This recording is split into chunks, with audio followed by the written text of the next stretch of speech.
Hey everyone, welcome back to Firsthand Globetrotting. I end up traveling through Dulles Airport in Washington, D.C. a lot, and I'll admit it's not the most exciting airport for a layover.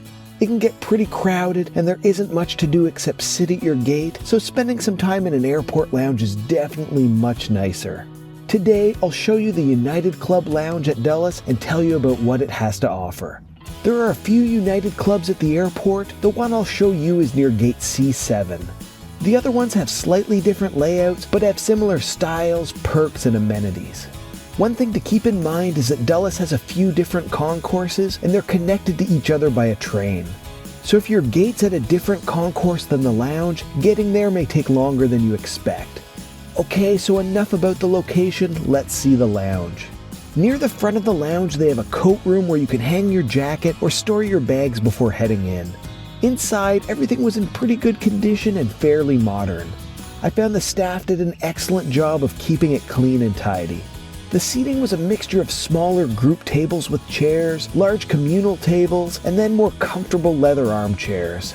Definitely a lot of table space available, which was nice. But this is a fairly easy lounge to get access to, so it started to get really packed inside and seating was hard to come by. If you're thirsty, there's a staffed bar area with complimentary alcoholic drinks. It's slightly separate from the other seating areas and offered a reasonable drink selection, which helped make it feel more like a real bar. Or if you'd prefer something non-alcoholic, there's a self-serve machine for fountain drinks. The free food was a pretty standard buffet selection. It was mostly colder items like salads, vegetables, cheeses, and dips. The only hot item I remember them having was soup. And, at least when I went, it seemed like mostly vegetarian options. Not bad if you're looking for something lighter or a snack, but it may let you down if you want a heartier meal. If you have a sweet tooth, they even have some desserts and candies for you. To finish off your meal, there's a small area with coffee and tea machines, and they also have a few magazines if you want something to read. Throughout the lounge, they had video screens showing you updated flight status information to help you time when you need to leave.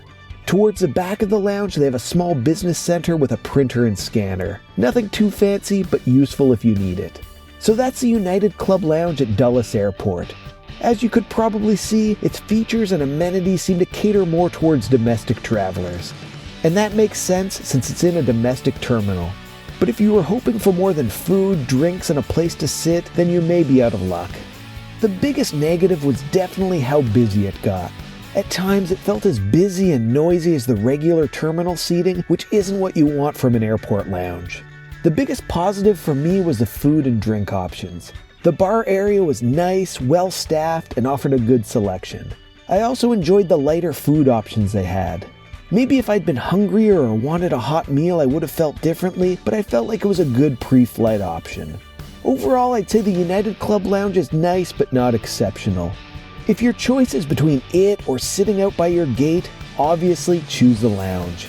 But if you have other lounge options at Dulles, there's a good chance you'll like them better. Especially if you have a big layover after a long-distance flight, it may be too hard to find seating and lack some of the amenities you want. If you have any questions about the United Club Lounge at Dulles Airport, ask me in the comments. And while you're at it, like the video, share it with your friends, and subscribe to my channel. On Instagram, I'm Firsthand Globetrotting. On Twitter, I'm Firsthand Globe. Follow me on there. And don't forget, it's an incredible world out there, so pick up your passport and do some firsthand globetrotting of your own.